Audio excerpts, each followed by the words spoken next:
जय हिंद एंड नमस्ते दोस्तों। 2025 में जैसे ही डोनाल्ड ट्रंप ने दूसरी बार अमेरिका के प्रेसिडेंट के रूप में शपथ ली, दुनिया भर में फॉरेन पॉलिसीज का मूड बदल गया। इंडिया के लिए भी नए चैलेंजेस और नए मौके लेकर आई है ट्रंप के return.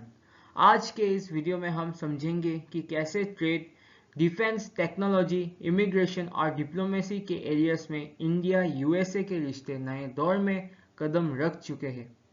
So welcome to our channel SSB Success, and today we're gonna discuss about India-USA relations Trump's second term. This video is very important for your upcoming SSB, AFSB, NSB as well as other competitive exams. तो चलिए शुरू करते हैं एक powerful और well researched breakdown के साथ।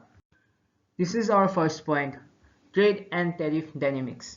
तो इसमें हम डिस्कस करेंगे reciprocal tariff policy, negotiation moves और progress towards interim deal।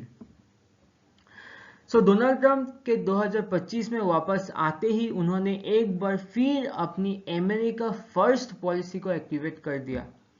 Indian exports जैसे स्टील, एल्यूमिनियम और ऑटो पार्ट्स पर 26% तक के नए टैरिफ्स लगा दिए गए, जो कि इंडिया ने इसके रेस्पॉन्स में कुछ यूएस गुड्स के टैरिफ्स कम किए और एक स्मार्ट मूव किया, 0 ऑटो पार्ट्स डील प्रपोज की। अब दोनों देश एक इंटरिम ट्रेड डील की तरफ बढ़ रहे हैं जिसके गोल है 2030 तक 500 बिलियन डॉलर्स के ट्रेड टारगेट अचीव करना। So next is defence and strategic partnership. दोस्तों, ट्रम्प चाहे जितने भी कंट्रोवर्शियल हो, लेकिन उनका डिफेंस आउटलुक इंडिया के साथ काफी पॉजिटिव रहा है। जैसे कि compact for the 21st century sign हुआ, ये एक 10 साल का मेजर डिफेंस पार्टनरशिप डील है जो इंडिया ने अमेरिका से चिनूक हेलीकॉप्टर्स, अपाचे गनशिप्स, ड्रोन जैसे हाई टेक वेपन्स के लिए डील्स किए हैं। साथ ही क्वाड ग्रुपिंग भी एक्टिव है जो इंडो पैसिफिक में चाइना को बैलेंस करने के लिए बनाया गया है। यानी मिलिट्री लेवल पे भरोसा और ट्रस्ट दोनों मजबूत है। So guys, before moving to our next point, मैं आपको ये बताना चाहता हूँ कि एसएसबी सक्सेस मिशन स्क्रीनिंग के तहत आपके लिए लाए हैं पीपीडीटी एंड जीडी बैच। आप स्क्रीन पॉज करके इसके बारे में देख सकते हैं और for more details you can contact us on Telegram and the link is in description. Next is our immigration, diaspora and deportations. Trump के नए टर्म में इमिग्रेशन पॉलिसीज काफी टाइट हुई है। 20,000 इंडियन को 2025 के इनिशियल मंथ्स में डिपोर्ट किया गया।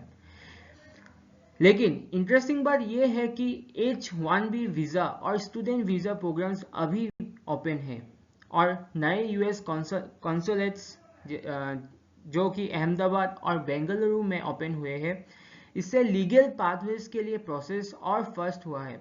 तो एक तरफ क्रैकडाउन है पर दूसरी तरफ स्ट्रीमलाइन भी किया गया है। Next is our technology and clean energy cooperation.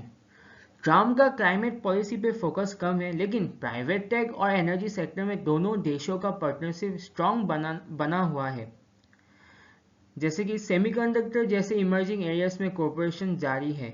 Defence grade chip technologies जैसे SIC और GAN पे कोलैबोरेशन हो रहा है। क्लीन एनर्जी सेक्टर्स जैसे सोलर और हाइड्रोजन अब पॉलिसी से ज्यादा मार्केट डिमांड के बेसिस पे ग्रो हो रहे हैं। इंडिया's डिप्लोमेटिक टाइट रोप। ट्रम्प की अनप्रेडिक्टेबल फॉरेन पॉलिसी के चलते इंडिया ने स्ट्रेटेजिक बैलेंसिंग का यूज किया। एक तरफ अमेरिका के साथ डिफेंस और टेक पार्टनरशिप डीप की और दूसरी तरफ चाइना के साथ लिमिटेड ट्रेड और बॉर्डर टॉक्स रिज्यूम किए। हमें इससे ये परफेक्टली अलाइन करता है कि इससे इंडिया का मैसेज क्लियर है, हम किसी एक ग्रुप पर डिपेंडेंट नहीं है, स्ट्रेटेजिक ऑटोनॉमी हमारे स्ट्रेंथ है। सो गाइस, आप समझ चुके होंगे कि इंडिया के डिप्लोमेटिक टाइट रोप या हम लोग के फॉरेन डिप्लोमेसी कितने हाई प्रोफाइल पे है। सो की टेकअवेज पे हम लोग बात करेंगे कि transactional trade, strategic depth, though terms tariff threats create instability, high-stake negotiations allow India to extract benefits under threatening skies. Defense goes big. The 10-year compact and quad reinforce military trust and interoperability. Adaptive diplomacy, India is resilient, engaging with China while aligning carefully with US security imperatives, जो कि हम लोग पिछले वाले points में देख चुके हैं. Tech and talent on edge, cheap infrastructure and visa protections are dual themes in an evolving relationship. So conclusion की बात करते हैं तो दोस्तों, इंडिया और अमेरिका के रिश्ते 2025 के बाद नए शेप में दिख रहे हैं. ट्रम्प के रिटर्न के साथ ट्रेड थोड़ा टेंशन में गया, इमिग्रेशन पे क्रैकडाउन हुआ, लेकिन डिफेंस और टेक्नोलॉजी कोलैबोरेशन और स्ट्रांग हो गया. इंडिया ने हर स्टेप पर अपने नेशनल इंटरेस्ट को प्रायोरिटी दी और अपने डिप्लोमेसी का बेस्ट यूज किया. ये है नया भारत की confident foreign policy. So guys, with this I and my topic. Thank you for all. और अगर आपको ये वीडियो इन्फॉर्मेटिव लगा हो तो लाइक बटन दबाइएगा, चैनल को सब्सक्राइब करें और कमेंट करके बताएं क्या आपको लगता है ट्रम्प के अंदर इंडिया यूएसए रिलेशन और बेहतर होगा या और ज़्यादा ट्रांजैक्शनल बन जाएगा. जय हिंद.